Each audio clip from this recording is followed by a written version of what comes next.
आखिर ऐसी क्या बात हो गई कि जो बीमारी महानगरों में फैलनी चाहिए थी वो हमारे छोटे से और प्यारे से डिस्ट्रिक्ट महाराजगंज जिले में बहुत तेजी से स्प्रेड कर रहा है।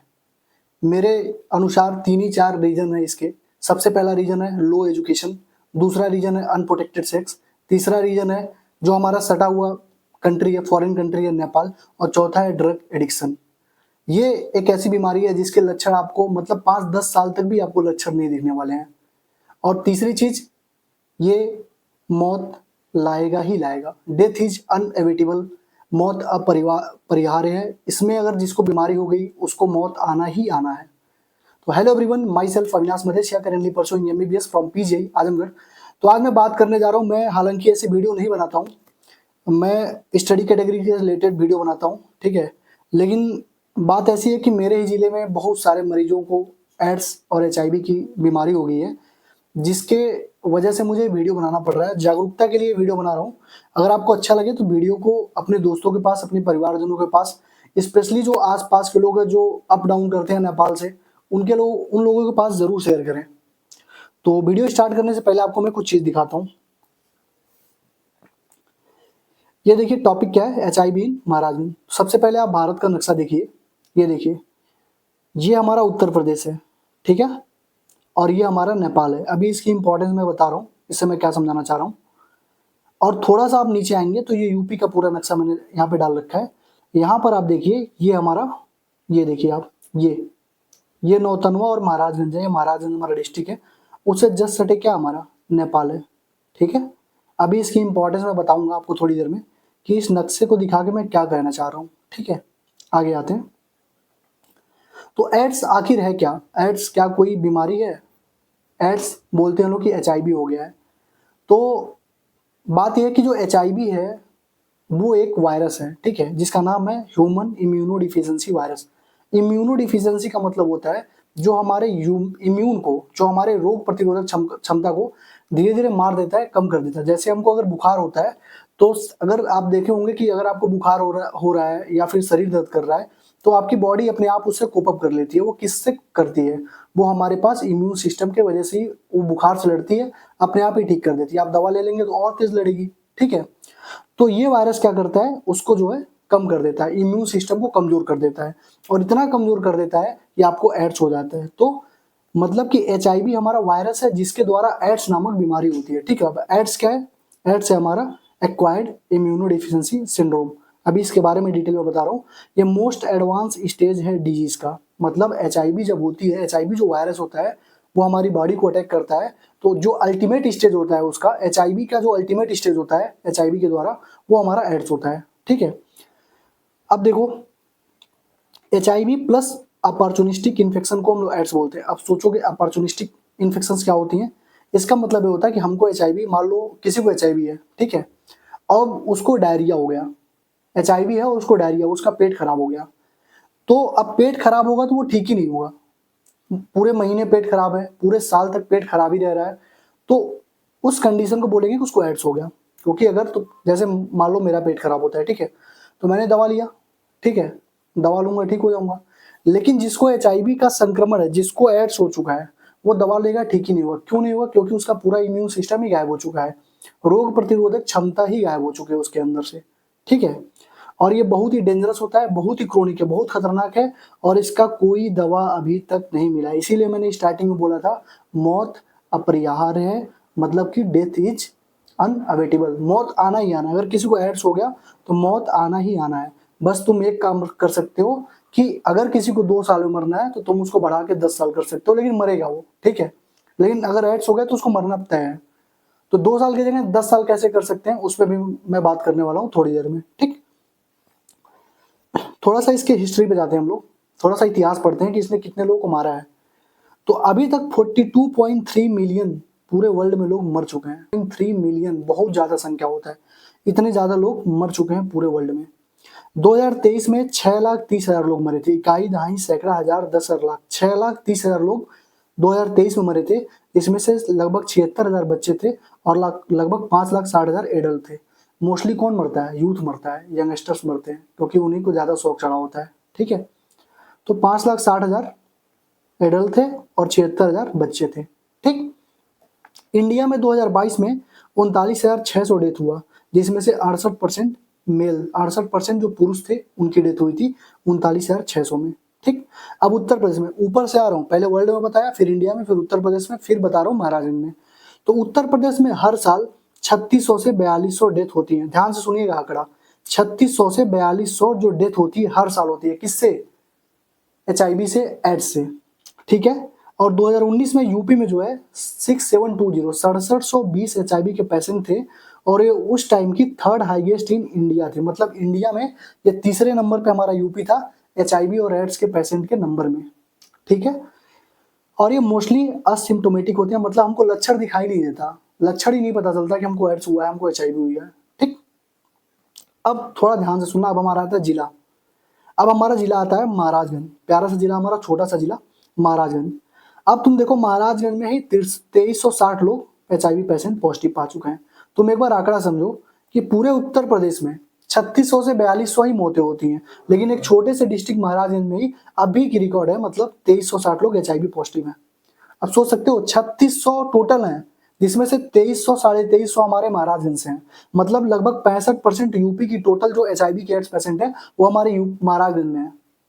अब सोच लो किस लेवल का, मतलब हम लोग किस दिशा में जा रहे हैं, हमारा जो जिला है किस, मतलब किस स्तर पे हमारा स्वास्थ्य हो गया, जो भी चीज है किस स्तर पे कितना पुअरली डेवलप है। एक महीने में जो चेकअप हुआ है 1108 लोगों का चेकअप हुआ है, जिसमें से 393 मेल थे और 715 फीमेल थे। मतलब 393 पुरुषों का चेकअप हुआ और 715 महिलाओं का चेकअप हुआ। उसमें से 14 लोग अफेक्टेड पा गए। 14 में 10 हमारे पुरुष अफेक्टेड हैं और 4 हमारी औरतें अफेक्टेड हैं। 4 हमारी औरतों को भी एड्स हो चुका है।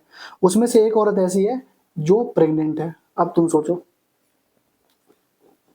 मतलब कि अभी बस एक महीने में 1108 लोगों का चेकअप हुआ है और उसमें से 14 लोग HIV पॉजिटिव पाए जा चुके हैं।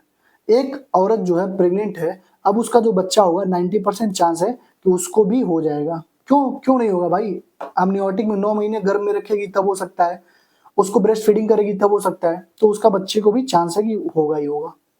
ठीक, तो सोच लो कितने ज्यादा लेवल पे, मेनी मोर टू कम, बहुत सारे। अगर अच्छे से चेकअप हो जाए ना, अच्छे से अगर पूरे महाराजगंज डिस्ट्रिक्ट की चेकअप हो जाए तो 2360 की जगह इससे 5 गुना 6 गुना ज्यादा लोग निकलेंगे। ठीक है, और कुछ बहुत बड़े बड़े लोग भी निकल जाएंगे इसमें से। ठीक है, तो ये सारी चीजें हैं हमारे महाराजगंज के बारे में। बहुत सारे लोग मतलब अफेक्टेड हैं। मतलब ये आंकड़े ही डरा देने वाले हैं कि 2360 लोग हमारे जिले से निकले हैं। उसमें से भी अभी सबका चेकअप ही नहीं हुआ है। 1108 लोग अगर चेकअप करने के लिए आए हैं तो उसमें से 14 लोगों को है। तो आप सोच लो, अगर 1108 लोगों में मैं आंकड़ा ले रहा हूँ कि 10 लोग निकल रहे हैं, तो सोचो 1 लाख लोग आएंगे तो कितने लोगों को ये HIV या एड्स की बीमारियां आपको मिलेंगी। ठीक, ये हमारे महाराजगंज का एक स्थिति है, बहुत ही दयनीय स्थिति है। इस पर जो वहाँ के पॉलिटिशियंस हैं उनको सोचना चाहिए थोड़ा सा कि क्या किया जाए जो इसको सुधारा जा सकता है। अब देखो, why AIDS is spreading in Maharajganj like fire in the forest. क्यों? जैसे किसी जंगल में आग फैलता है, वैसे महाराजगंज में एड्स और HIV इतनी तेजी से क्यों फैल रहा है? तो उसके लिए 4-5 रीजन है। लो एजुकेशन यूथ, जो हमारे यूथ है उनके अंदर शिक्षा की बहुत ही मतलब कमी है, बहुत कमी है। भले ही कोई अपने आप को बहुत ज्यादा होशियार समझता हो, लेकिन बेसिक लेवल पे आप देखेंगे उनको तो उनके अंदर सच में शिक्षा की कमी है। दूसरा, ड्रग्स। नेपाल से सटे हमारा डिस्ट्रिक्ट है और जो ड्रग्स वगैरह होते हैं नेपाल से इन आउट होते रहते हैं। कोई नेपाल में पहुंचाता है, कोई इंडिया में पहुंचाता है। कभी 500 करोड़ की दवाई पकड़ी जाती है, नस्ली दवाई, कभी 300 करोड़ की दवाई पकड़ी जाती है। ये सब ड्रग्स के थ्रू होता है। ठीक, और नेपाल हमारा सबसे बड़ा रीजन है ये सारी चीजें फैलाने का। सबसे पहला क्यों? Cheap clubs. आप नेपाल में जाएंगे तो आपको बहुत सस्ते सस्ते क्लब्स मिलेंगे, वहां पे आपको सेक्स वर्कर्स भी मिलेंगे, आपको ड्रग्स भी मिलेगा और डिजायर ऑफ लस्ट। ये जो लस्ट है ना, ये हमारे यूथ को खा रहा है। ठीक है, कामुकता जो है हमारे यूथ को खा रही है। और ये जो नेपाल है वो तो सबसे बड़ा रीजन है महाराजगंज में ये सब फैलने का। क्योंकि बच्चे जो 18 साल 20 साल के लड़के हैं, नौजवान लड़के हैं, 30-30 साल के लोग हैं, शादीशुदा लोग हैं, वो भी नेपाल घूमने जाते हैं इन सब चीजों के लिए। आगे आ जाओ त्रिपुरा पे। अभी महाराजगंज की बात की, आपने सुना होगा त्रिपुरा में एक ही कॉलेज के 828 बच्चे पॉजिटिव पा गए थे। आप सोचिए एक कॉलेज में कितने बच्चे होंगे, 2000 5000, उसमें से 828 बच्चों का क्या था? HIV पॉजिटिव था। और उसमें से 47 लोग मर भी चुके हैं, 47 बच्चे मर भी चुके थे। क्यों? कैसे? बताता हूँ। आखिर इतने सारे बच्चों को HIV पॉजिटिव एड्स कैसे हो गया अचानक से, अभी बताता हूँ बस। ठीक है, 5 मिनट का टाइम दीजिए, बताता हूँ। सबसे पहले समझते हैं कि HIV फैलता कैसे है। सबसे जरूरी तो इसका समझना है ना कि रोकथाम कैसे करेंगे। तो रोकथाम से पहले समझो फैलता कैसे है। तो फैलने में सबसे पहला कारण है unprotected sex with unknown partners. किसी भी अननोन लड़की के साथ अनप्रोटेक्टेड सेक्स अगर कोई करता है तो वहां पे चांसेस होते हैं कि आपको HIV एड्स हो जाए। Unprotected sex with multiple partners, एक औरत से नहीं 4-5 औरत से अगर आपका रिलेशन है तो आपको भी चांसेस है कि आपको HIV एड्स हो सकता है। तीसरा कंटेमिनेटेड निडल्स, और चौथा कंटेमिनेटेड सिरिंज। अगर किसी इंसान को, आपने देखा होगा पहले गांव वगैरह में क्या होता था, कोई डॉक्टर होता था तो एक ही सुई से उसको भी सुई लगा रहा है, इसको भी लगा रहा है, उसको भी लगा रहा है, मतलब 4-5 लोगों को सुई लग रही है। तो इससे भी एड्स मतलब बहुत तेजी से फैलता है। अगर मान लो मुझे मान लो अगर एड्स है, ठीक है, मेरे को कोई किसी ने सिरिंज लगाया, इंजेक्शन लगाया, और यही इंजेक्शन तुम्हें लगा दिया तो तुमको हो जाएगा वो, ठीक, क्योंकि ब्लड के कंटेक्ट से बहुत तेजी से फैलता है। चौथा ड्रग्स इंजेक्टिंग विया सिरिंजेस, जो बच्चे जो ड्रग्स ले रहे हैं सिरिंज घुसा घुसा के, यही मेन रीजन था त्रिपुरा के केस में 47 लोगों का मरने का और 828 बच्चों के पॉजिटिव होने का, क्योंकि त्रिपुरा के उस कॉलेज में ड्रग्स का सर्कुलेशन हो रहा था और बच्चे रात में जिस सिरिंज से एक बच्चे ने इंजेक्ट किया ड्रग, उसी सिरिंज से दूसरे ने किया, तीसरे ने किया, चौथे ने किया, और हालत ये हुई कि किसी एक को अगर उसमें HIV पॉजिटिव आ गया तो सबको फैल गया वो, समझे। छठा चीज होता है ब्लड का ट्रांसफ्यूजन। जब भी तुम ब्लड लेने जाओ, जब भी हम ब्लड लेने जाते हैं ब्लड बैंक में, तो उनसे पहले एक बार उनसे ब्लड लेके एक बार खुद से जांच कराओ। हो सकता है किसी कर्मचारी से दिक्कत हो गई, किसी कर्मचारी से भूल हो चुकी है और उसने ब्लड को मतलब सही से जांचा नहीं है, तो हो सकता है उस ब्लड, अगर वो ब्लड HIV पॉजिटिव हुआ और हमारे बॉडी में ट्रांसफ्यूज किया गया तो हमको भी HIV हो जाएगा। 100% गारंटी HIV होगा, और HIV हुआ तो मौत निश्चित है, इतना ध्यान रखना। टिश्यू ऑर्गन ट्रांसप्लांटेशन, जैसे मान लो किसी किडनी खराब है, अब किडनी लगाई जा रही है, तो ऐसे इंसान की किडनी अगर लगा दी गई जिसको एड्स था तो पक्का हमें भी एड्स होगा और मौत आनी ही आनी है। तो इन सब चीजों का ध्यान रखना है। Anal secretion, vaginal discharge, semen, oral sex, इसके बारे में मतलब मैं यहाँ पे बोल नहीं सकता हूँ, बहुत सारे मतलब परिवार के लोग भी देखते हैं, तो आपको इसके बारे में जानना है तो आप नेट पे सर्च कर सकते हैं, ठीक है। अगर ये सारी चीजें भी आप करेंगे, एनल सिक्रेशन हो गया, वेजाइनल डिस्चार्ज हो गया, सीमन हो गया, ओरल सेक्स हो गया, ये सारी चीजें भी अगर आप करेंगे तब भी आपको एड्स होने की मतलब 100% चांस है एड्स होगा। बार्बर की शॉप, नाई की जो दुकान होती है, वहां पे आप जब भी जाइए तो अगर आप अपना सेविंग करवा रहे हैं तो उससे बोलिए कि ब्लेड चेंज करें। ब्लेड अगर चेंज नहीं करता है तो समझिए दिक्कत है। प्रेग्नेंट वुमेन, मतलब कोई औरत अगर प्रेग्नेंट है तो उसके बेबी को होना एकदम निश्चित है, मतलब 90% चांस है होगा ही होगा। क्यों? क्योंकि या तो उसको ब्रेस्ट मिल्क, मतलब जब वो दूध पिएगा बच्चा तब होगा, या तो एम्ब्रियोजेंसी, जब वो बन रहा होता है, एम्ब्रियो जब बन रही होती है, जब बच्चा गर्भ में डेवलप कर रहा होता है, तभी उसके चांसेस होते हैं कि उसको हो जाएगा, ठीक।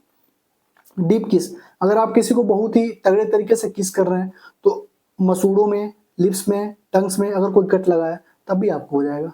मान लो किसी का मसूड़े में, मतलब किसी को HIV, कोई HIV पॉजिटिव है, उसके मसूड़े कटे हुए हैं, मसूड़े में कोई चोट लगी है, ब्लड आ रहा है, जीभ कटी हुई है, जीभ में ब्लड आ रहा है, ठीक है, लिप्स कटे हुए हैं, लिप्स में ब्लड आ रहा है, तुमने किस किया, तुमको हो जाएगा। डीप कट ब्लड मिक्स, मान लो कोई आदमी को, मान लो किसी आदमी को मतलब HIV है और दौड़ते हुआ है तुम्हारे कान ही काट लिया, तो कान काटा, हाथ पे काट लिया, तब भी होगा। डीप कट मतलब ब्लड से ब्लड का मिक्सिंग होना चाहिए, तब भी हो जाएगा। तो ये सारे रीजंस थे HIV के स्प्रेड होने का, HIV कैसे स्प्रेड होता है, ठीक। तो ये हमारी बातें हुई कि HIV कैसे स्प्रेड करता है। तो इन चीजों को थोड़ा ध्यान में रखना आपने, जो भी यूथ हैं, जो भी मतलब घूमने जा रहे हैं इधर उधर चीजें कर रहे हैं, थोड़ा सा ध्यान रखिए आप लोग। अब देखो HIV कैसे फैलता नहीं है, जैसे बहुत सारे लोगों में डर जाते हैं, जैसे मान लो किसी को एड्स हो गया, गांव में किसी को एड्स हो जाता है, किसी को कैंसर हो जाता है, तो लोग उससे बोलना तक बंद कर देते हैं, उसके पास जाना बंद कर देते हैं, उनको ये लगता है हवा से फैल जाएगा। भाई कैंसर और एड्स हवा से नहीं फैलता है, उसके साथ बैठ के बात कर लोगे तो नहीं होगा, उसके साथ खाना भी खा लोगे तो नहीं होगा, ठीक है। तो HIV फैलता कैसा नहीं है। HIV is not a contagious disease, not a disease of untouchability. HIV जो है छुआछूत की बीमारी नहीं है कि तुमने छू दिया तो तुम्हें हो जाएगा, ठीक। कफ खांसने से नहीं होगा, हवा से नहीं फैलेगा, सलाइवा से नहीं फैलेगा, आंसुओं से, मान लो कोई रो रहा है, बेचारा उसको पता है मरने वाला है, रो रहा है, अब तुम डर रहे हो कि मैं उसके आंसू पोंछ दूंगा तो मुझे एड्स हो जाएगा, ऐसा नहीं होता। जाओ उसको कंसोल करो, उसको समझाओ कि यार ऐसा कुछ नहीं होगा, चलो ठीक है, अच्छे से दवा लो, सारी चीजें लो, मतलब बढ़ा सकते हो टाइमलाइन को।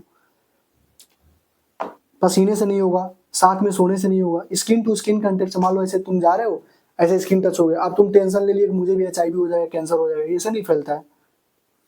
हैंड से हाथ मिलाने से नहीं होगा, खाना खाने से नहीं होगा, गले लगाने से नहीं होगा, मच्छर काटने से नहीं होगा।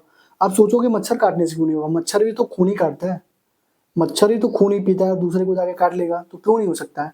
तो भाई जो मच्छर होता है ना, वो ब्लड जो होता है, मच्छर ने मेरा खून पिया, तो अगर दूसरे को काटेगा तो उसमें ब्लड नहीं डालेगा, वो ब्लड नहीं डालता है, ठीक है। इसके वजह से ब्लड से फैलता है ना वो। तो मच्छर मुझे काटेगा तो ब्लड सक करेगा, लेकिन अगर दूसरे को काटेगा तो ब्लड जाके नहीं, मतलब वो मेरा ब्लड जो है उसमें नहीं ट्रांसमिट करेगा, ठीक है। इसलिए मच्छर के थ्रू नहीं फैलता है। जो टी सेल्स होते हैं ना, needed in the body for virus to replicate and survive, T cells भी नहीं होते हैं, ठीक है। इसके वजह से मच्छर काटने से फैलता नहीं है HIV और एड्स, ठीक है। अगर मच्छर काटने से फैलता तो आधी आबादी को ही एड्स हो जाता, ठीक।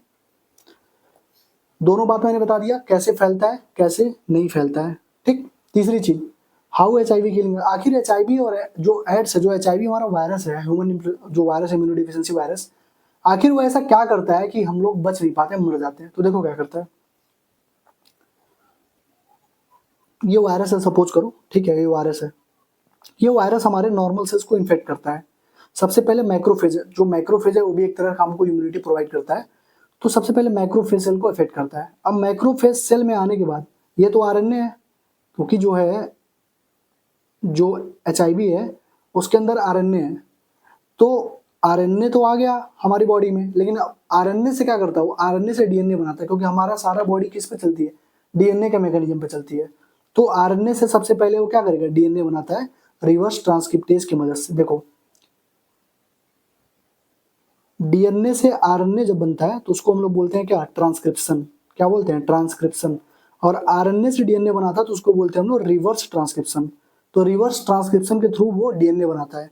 अब DNA हमारे जीनोम्स में आता है, और जीनोम्स में जाके ये बहुत सारे अपनी मल्टीप्लाई कर लेता है, और ज्यादा, ये जो नई वाली थी ना, ये वाला जो सेल था ऊपर वाली, ऐसे ही सेल्स वो कई सारे बना देता है। समझ रहे हो मैं क्या कह रहा हूँ। पहले एक सेल था, RNA का उसका कोर था, जो जेनेटिक मटेरियल थी RNA थी, वो हमारे बॉडी में इंटर करती है, मैक्रोफेज सेल को डिस्टर्ब करती है, और रिवर्स ट्रांसक्रिप्टेज की मदद से वो DNA बना लेती है, और फिर जीनोम में हमारे शामिल होके एक से एक जैसे बहुत सारे सेल बनाना स्टार्ट करती है। अब पहले तो एक HIV था, अब 100 HIV के उसने मतलब क्या बना, अब उसने 100 वायरस में रेप्लिकेट कर लिया। तो पहले कम लक्षण दिखे थे, अब 100 HIV तुमको अटैक कर रहे हैं, 100 वायरस अफेक्ट कर रहे हैं, तो तुम्हारी बॉडी धीरे धीरे बहुत तेजी से डिग्रेड होना स्टार्ट हो जाती है, खराब होना स्टार्ट हो जाती है, ठीक। और ये हेल्पर टी लिम्फोसाइट, जो हेल्पर टी लिम्फोसाइट हमारे सेल होते हैं, इनको भी खत्म कर देता है।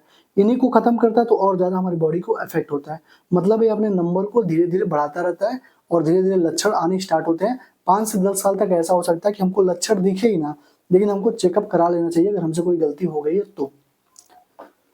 तो ऐसे ये करके अपना नंबर बढ़ाता है और लास्ट में हमको मार देता है, ठीक है। हमारे अपना नंबर बढ़ाएगा, देखो दो चीजें, एक HIV है, एक हमारा इम्यूनिटी सेल है।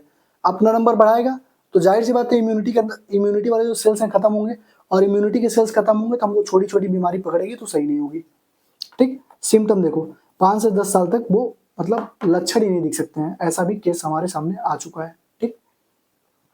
पहले 24 घंटे में कोई, मान लो तुम नेपाल गए, तुमने गलत चीज किया, तुमको पता लग गया कि तुमने गलत कर दिया है, 24 घंटे में तुमको कोई सिम्टम नहीं दिखेंगे, 72 घंटे तक भी कोई सिम्टम नहीं दिखेंगे, 7 दिन के बाद सिम्टम तो नहीं दिखेंगे, लेकिन अगर तुमको शक था तो तुम NAATS टेस्ट करा सकते हो, न्यूक्लिक एसिड एम्प्लीफिकेशन टेस्ट। यहाँ से तुमको पता लग जाएगा हाँ HIV पॉजिटिव हो गए हो, 7 दिन तक, ठीक है। दवा जितनी जल्दी कराओगे, जितनी जल्दी टेस्ट करा के प्रिकॉशन लेना स्टार्ट करोगे, उतना तुम्हारा चांस रहेगा जिंदा रहने का ज्यादा टाइम तक। जितना लेट करोगे सेल कम होंगी, आराम से मरोगे, ठीक। तो NAATS करा सकते हो 7 दिन के बाद। 15 से 30 दिन में इसको लक्षण आना स्टार्ट होंगे, लेकिन ऐसे लक्षण आएंगे कि तुमको लगेगा थकान हुआ है, तुमको लगेगा नॉर्मल सी चीज है। जैसे क्या क्या होगा, डायरिया, तुम्हारा पेट खराब हो सकता है, हेडेक, तुम्हारा सर दर्द हो सकता है, थकान हो सकता है, बुखार हो सकता है, वीकनेस हो सकता है, कमजोरी हो जाएगी, ज्वाइंट पेन, जोड़ों में दर्द होगा, हाथ पैर दर्द होगा, लिम्फ नोड जो होंगे हमारे बढ़ जाएंगे। तो ये सारे लक्षण तो ऐसे ही नॉर्मल इंसान को, किसी को बुखार हो जाए और पेट खराब हो तो ऐसे ही दिखता है, तो उसको क्या लगेगा, बुखार हुआ है, पेट खराब हुआ है। लेकिन लेकिन चीजें यहाँ पे कुछ और ही होती है। अगर वो डायरिया ठीक ही नहीं हो रहा है, 15 दिन 20 दिन लगातार हो रहा है, 1 महीना हो गया, 2 महीना 3 महीना ठीक ही नहीं हो रहा है, तब वहां पे तुम्हें सोचने की जरूरत है हो सकता है तुम्हें एड्स या HIV की इन्फेक्शन हो गई है। ठीक, 15 दिन के बाद टेस्ट एकदम क्लियरली पॉजिटिव आ जाता है। ठीक है, तो 15 दिन के बाद टेस्ट क्लियरली पॉजिटिव हो जाएगा और 1 महीने के बाद, 1 महीने के बाद क्या लक्षण मिलेंगे, क्रोनिक HIV इन्फेक्शन होगा। 1 महीने के बाद ना वो अपने मतलब क्रोनिक स्टेज में चला जाएगा। कभी कभी ऐसा होता है कि लक्षण हमको दिखता नहीं है लेकिन HIV होती है, लेकिन जब लक्षण दिखने लगेगा तो 1 महीने के बाद ऐसे लक्षण दिखेंगे कि तुमने कभी सोचा नहीं होगा। CD4 सेल एकदम कम हो जाएंगे। अब इन्फेक्शन देखो क्या क्या होगा, बहुत धड़ल्ले से तुम्हारा वेट लॉस होगा, वजन कम होगा, क्रोनिक डायरिया होगा, 1 महीने 1 साल तक डायरिया, मतलब पेट खराब ही रह जाएगा। कैंडिडा के इन्फेक्शन दिखने लगेंगे, स्किन पर रैशेज वगैरह आना स्टार्ट हो जाएंगे, पस या इन्फेक्शन दिखेंगे, कोई मतलब फोड़ा हुआ तो ठीक ही नहीं होगा, कहीं चोट लग गया तो ठीक ही नहीं होगा। ओरल हेयरी ल्यूकोप्लेकिया, ये जो हमारा जीभ होता है यहाँ पर भी बहुत सारी तुमको दिक्कत मिलेगी। हर्पिस तुमको देखने को मिल जाएगा, स्वोलन लिम्फ ग्लैंड मिल जाएगा, रेस्पिरेटरी इन्फेक्शन, खांसी एकदम बार बार खांसी आएगी, खांसी ठीक नहीं होगी, क्रोनिक माउथ अल्सर, माउथ में बड़े बड़े अल्सर पड़ जाएंगे। मैं कुछ फोटो दिखा रहा हूँ, ये देखो, ये ल्यूकोप्लेकिया है, ओरल हेयरी ल्यूकोप्लेकिया है। इसमें देखो व्हाइट व्हाइट जो है जीभ के साइड साइड में यहाँ पे व्हाइट व्हाइट चीजें, बीच में भी व्हाइट व्हाइट पैचेस बनना स्टार्ट हो जाते हैं। ये देखो इन्फेक्शन हो जाएगा, कैंडिडा का इन्फेक्शन, ये देखो कैंडिडा का इन्फेक्शन हो गया। तो ये कैंडिडा का पूरा इन्फेक्शन देख लो कैसे किस कंडीशन में होता है। तुमको लगेगा तुम्हें दाद हो गया है, अब दाद हो गया है ठीक ही नहीं हो रहा है, साल भर से ठीक नहीं हो रहा, 2 साल से ठीक नहीं हो रहा है, तो एक बार चेकअप कराओ। ठीक, ये देखो माउथ में, ये देखो ये हर्पिस है। बहुत लोगों के गांव में आपने देखा होगा यहाँ पे फूल जाता है, तो लोग पेंसिलिन वगैरह लगाते हैं, सही हो जाता है। तो नॉर्मल कंडीशन में तो ठीक है, लेकिन बार बार बन रहा है हर 1 महीने, मतलब ठीक ही नहीं हो रहा है। यहाँ पे हो गया ठीक नहीं हो रहा है, यहाँ पे ठीक नहीं हो रहा है, इसका मतलब क्या है, जांच कराओ। ये देखो माउथ अल्सर, माउथ में अल्सर हो जाएंगे। ठीक है, अल्सर हो जाएंगे। यहाँ पर भी किसी को देखोगे, यहाँ पे अगर किसी को हो रहा ना, मतलब तालू यहाँ पे ओट के मतलब उस साइड में, और ठीक नहीं हो रहा है, बार बार कई महीनों से बना हुआ है, दवा लगाने का भी ठीक नहीं हो रहा है, तो लोग क्या समझते हैं, अरे बार बार कुछ खा रहा है तो मतलब दिक्कत हो जा रही है, टच हो जा रहा है। लेकिन अगर बार बार बन रहा है तो एक बार HIV का चेकअप कराओ। ठीक है, तो इतने सारे लक्षण मैंने तुम्हें बता दिए। ठीक, ये सारी चीजें हो सकती हैं। दूसरी, टीबी हो सकता है, एड्स के साथ ही टीबी हो जाएगा, सर्वाइकल कैंसर हो जाएगा, लिम्फोमा हो जाएगा, ब्लड कैंसर हो जाएगा, वायरल इन्फेक्शन, ये सारी चीजें तुम्हें हो जाएंगी जब बहुत ही क्रोनिक HIV हो जाएगा। जब HIV का लेवल बढ़ेगा तो CD4 सेल्स 200 से कम हो जाएंगी, और ये CD4 सेल्स इम्यूनिटी की तरह काम करते हैं, तुम्हारा इम्यून सिस्टम ही खराब। जैसे तुमको बुखार हुआ, एक टेबलेट खाते हो पैरासीटामॉल या डोलो खाते हो या कैल्पॉल खाते हो, कुछ भी खाते हो सही हो जाते हो, 2 दिन के अंदर सही हो जाते हो। लेकिन अगर HIV हो गई, बुखार हो गया तुम्हें, खाते रहो दवा, खाते रहो दवा, खाते रहो, कोई फर्क नहीं है, ठीक ही नहीं होगा, क्योंकि तुम्हारा इम्यून सिस्टम ही खत्म हो चुका है, पूरा इम्यूनिटी ही खत्म हो चुकी है, रोग प्रतिरोधक क्षमता ही खत्म हो चुकी है, तो कुछ कर नहीं पाओगे। ठीक, ट्रीटमेंट क्या है, ट्रीटमेंट अब बहुत लोग सोचते हैं यूट्यूब पे खोलोगे तो बहुत सारी दवाएं दिखाई जाएंगी, ऐसे ट्रीट हो जाओगे, कुछ ट्रीटमेंट नहीं है इसका। HIV CD4 सेल्स को मारता है, इम्यूनिटी कम होती है, इसीलिए बोला जाता है जितना जल्दी ट्रीटमेंट लेना स्टार्ट कर दोगे, जितना ज्यादा प्रिकॉशंस लेना स्टार्ट कर दोगे, उतना तुम्हारे लिए सही रहेगा। ठीक, ट्रीटमेंट क्या है, ART, एंटी रेट्रोवायरल ड्रग्स जो है हम लोग ले सकते हैं।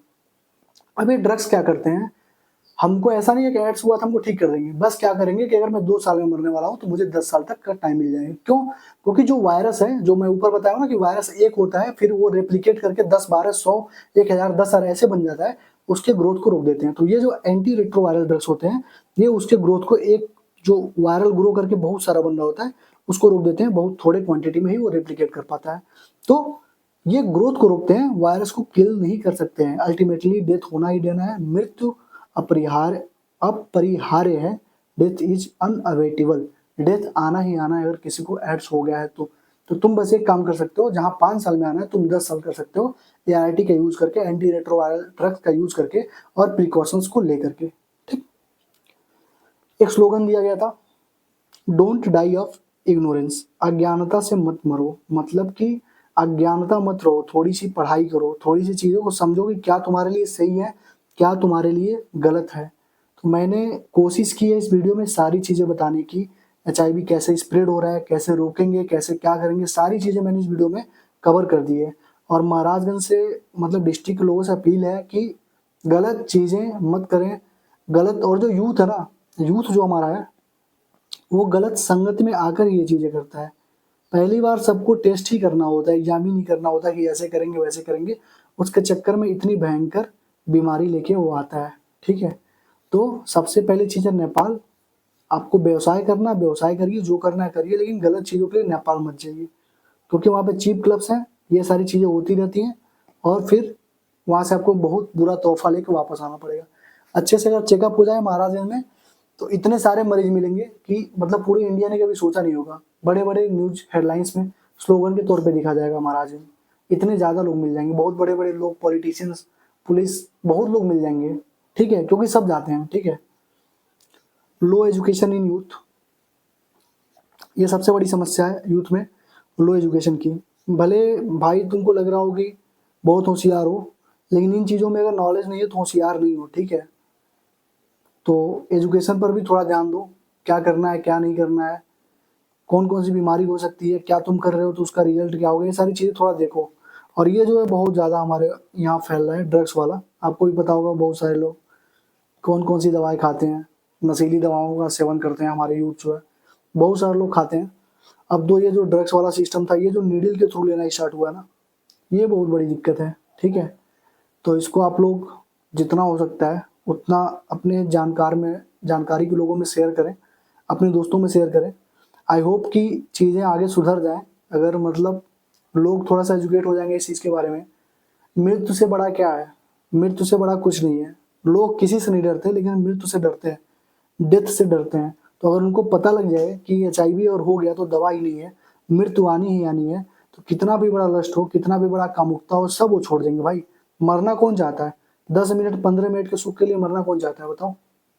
कोई नहीं चाहता। तो ये जो चीज़ें हैं अपने दोस्तों के पास शेयर करो, अपने घर वालों को दिखाओ, अपने पेरेंट्स को दिखाओ, बच्चों को दिखाओ कि बच्चे मतलब थोड़ा सा एजुकेट रहे इन मामलों में, ठीक है, क्योंकि गाँव में इसकी बहुत ज़्यादा कमी है।